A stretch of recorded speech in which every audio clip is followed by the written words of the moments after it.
the reasons I like it is that with that cardioid pattern, we're seeing most of the face of the instrument, like the base of the bridge, which gets a lot of the good like string tone sounds, but also a good healthy chunk of the face of the whole instrument.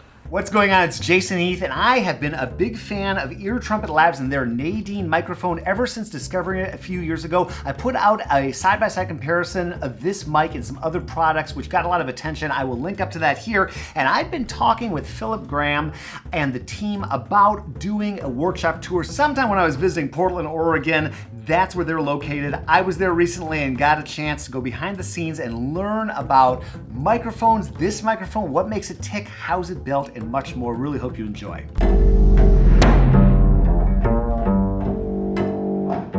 Here we are at Ear Trumpet Labs, Portland, Oregon. Awesome. Yeah, and Phil, thanks for being out to chat. I've been digging the Nadine since learning about it, I think in 2020, and I've just had a lovely time working with it, and bassists with far higher profiles than me have been digging it, Christian McBride and many others, so we've been talking.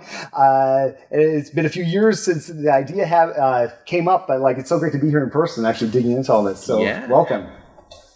Welcome to you. Happy to be showing you the space and the shop, and happy to have you here. Thank you very much. So we're looking at the Nadine in pieces right now, right? This is like the sausage being made for the Nadine. Yeah, exactly. Cool. So this is a couple of Nadines kind of in process. This is sort of like the exploded view. That's kind of all the parts, subcomponents that go into it, and this is it.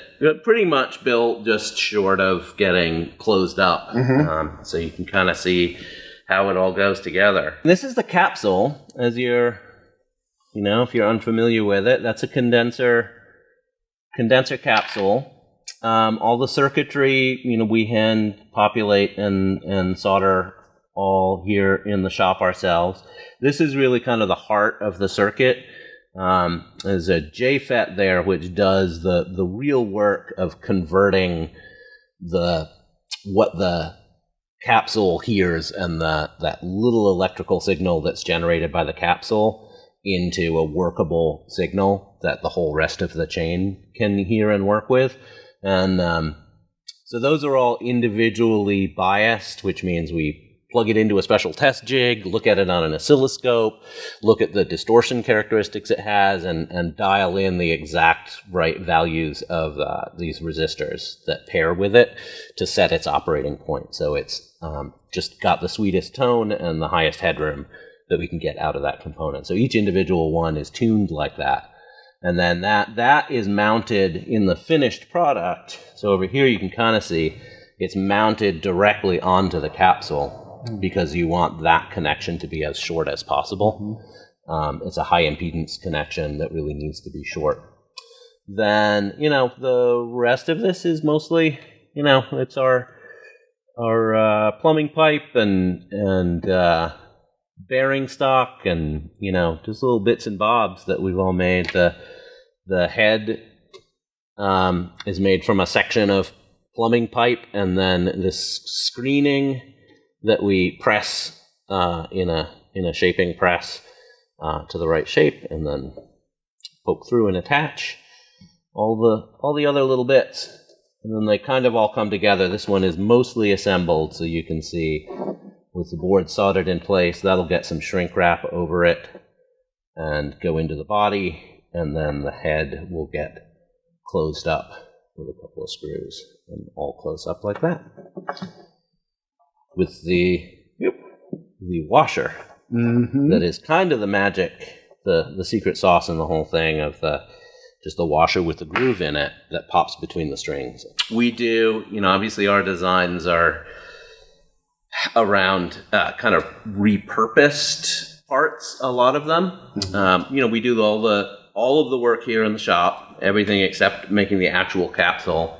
But that, so all the metal work. But we don't really machine most of the kind of more complicated parts. They're repurposed from other things, whether it's standard plumbing fixtures or a lot of lamp hardware, things like that we find that work well. And then we kind of do a little bit of minimal metalworking to make all of those parts go together.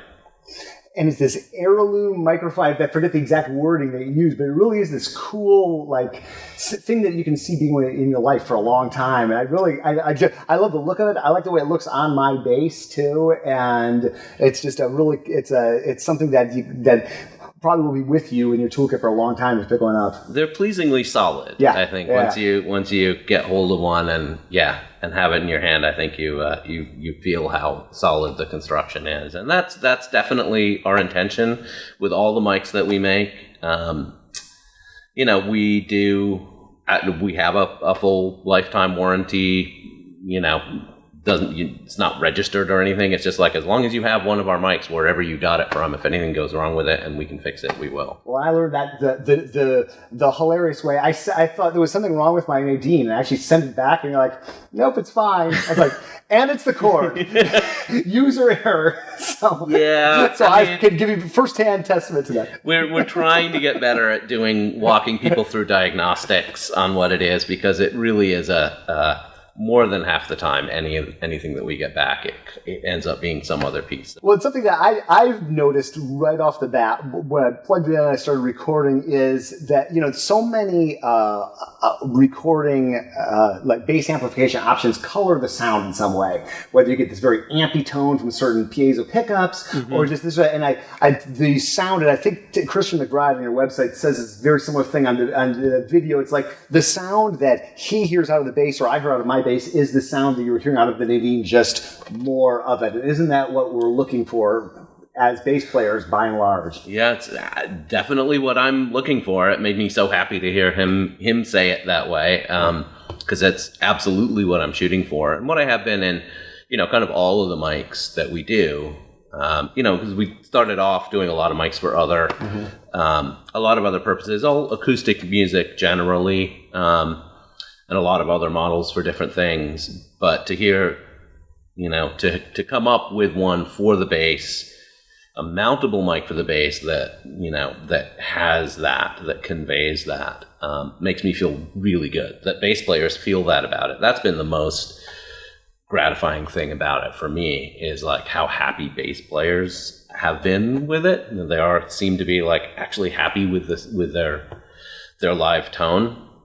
Sometimes for the first time.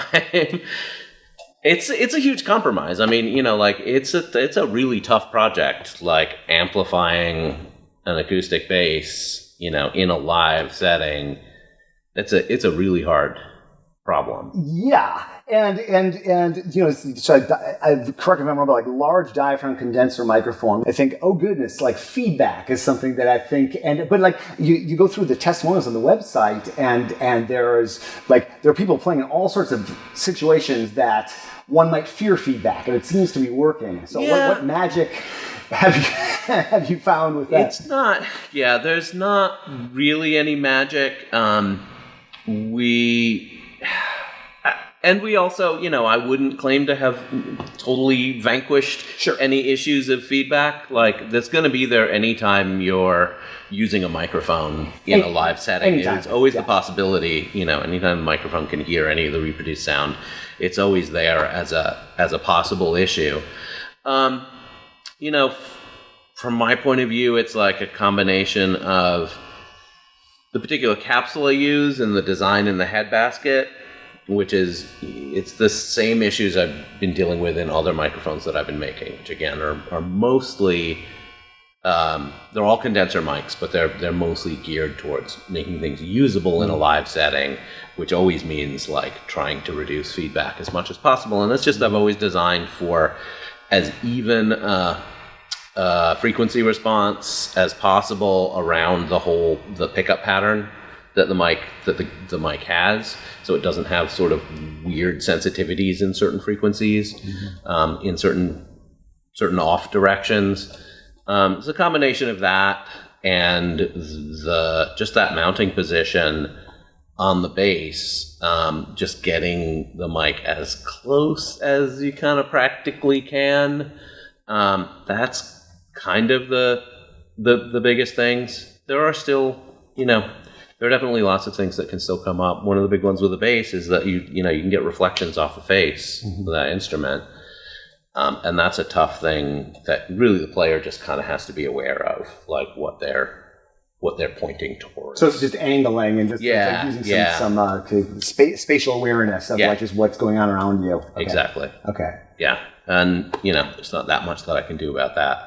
The capsules that we use they're technically large diaphragm. Like usually large diaphragm means 1 inch and above, and they are like right at the smallest end of that, which helps a bit with this project of trying to keep them really consistent and keep the pattern really controlled. So they still have some of that character of a large diaphragm. I mean, if you were to go into a recording studio, be in a nice room, no worries about bleed from anything else, just recording your instrument, you would probably pick a nice high quality large diaphragm and mic from a healthy distance, right? 3 or 4 feet in a space where you like the sound of the space. Like that's going to be the ideal sound. And so we're just sort of doing everything we can to try and like shrink that down to a manageable distance, really, that will work live on a live stage. So we are using a large diaphragm, but like the smallest large diaphragm that we can, because it has a character and is really good at reproducing all the tones of the bass. And then, getting it as close as we can, but still seeing as much of the parts of the instrument as we possibly can, because they all resonate a little bit differently, and that's you get too close in on one part of any one part of that instrument, and it's not going to have that full sound that the whole instrument has. And so it's all kind of just compromises. And I feel lucky that kind of first time out, I tested that position, found a way to mount it in that position. I did listen to a lot of other places, but that position really does seem to work well. One of the reasons I like it is that with that cardioid pattern, we're seeing most of the face of the instrument, like the base of the bridge, which gets a lot of the good like string tone sounds, but also a good healthy chunk of the face of the whole instrument. That's great. Well done. And the non-standardized nature of bass and like different shapes and patterns and tapering of the top and then all those other things that it's just like has to add to the complexity of the puzzle. Yeah, it does. But again, it's like if you can find a place that sees most of the instrument, then all of those individual characteristics that everybody's instrument has, and that's the thing that you're used to hearing, right? Will come through, That's the idea anyway. How'd you get into this? So you didn't start with bass, it sounded like, but how'd you get into miking acoustic instruments? Well, mostly through my daughter Maliki, who is here in the shop with me because she helps to run the business. She's a songwriter, and back when she was first going into college, I think, and first started writing songs, was when I first started exploring. Was like, well, we should record some of your songs. That'd be great. And I first started looking into microphones, and I had been tinkering with some different audio electronic stuff at that point, mostly guitar amps and some preamps and things like that. But that was when I first started looking into microphones. I was like, well, these circuits don't look that complicated. I bet you I could build one. And, a year later, I have a workable microphone. And then, just a deep dive ever since, getting into a lot of different stuff. And then the bass mic we had, our mics, as I said, were often, they're focused on acoustic music, and we're pretty well known in bluegrass and old time and folk Americana kind of world. And there's one particular band, the Foghorn String Band, that's a great, really well known old time string band, like one of the best ones in the country. And they had been a really early user of the other mics from early on, and they had always been pushing me that like, we've got this great mic for the whole rest of the band, but our bass player Nadine, really we got to find a way to get her, sound as good as the rest of us. And so finally, after kind of bugging me for a while, they just came in. Nadine came in, brought her bass, a couple of the other members of the band, and they brought a box of donuts and were like, all right, sit down. You have to figure this out now.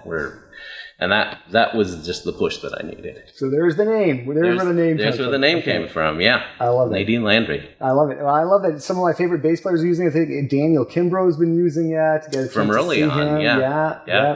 It's great. And just hearing the feedback on this and my own personal experience with it, it's awesome. What a great way to amplify the bass. I play mostly Arco. I can't tell if the Nadine's on my bass or not on my bass if I'm not looking at it. It doesn't have any impact that I can detect acoustically. Cool. And just really, and I like gear, and I like gear that looks cool, and not that we want just gear that because it looks cool, but it does look cool. So well done on that front too.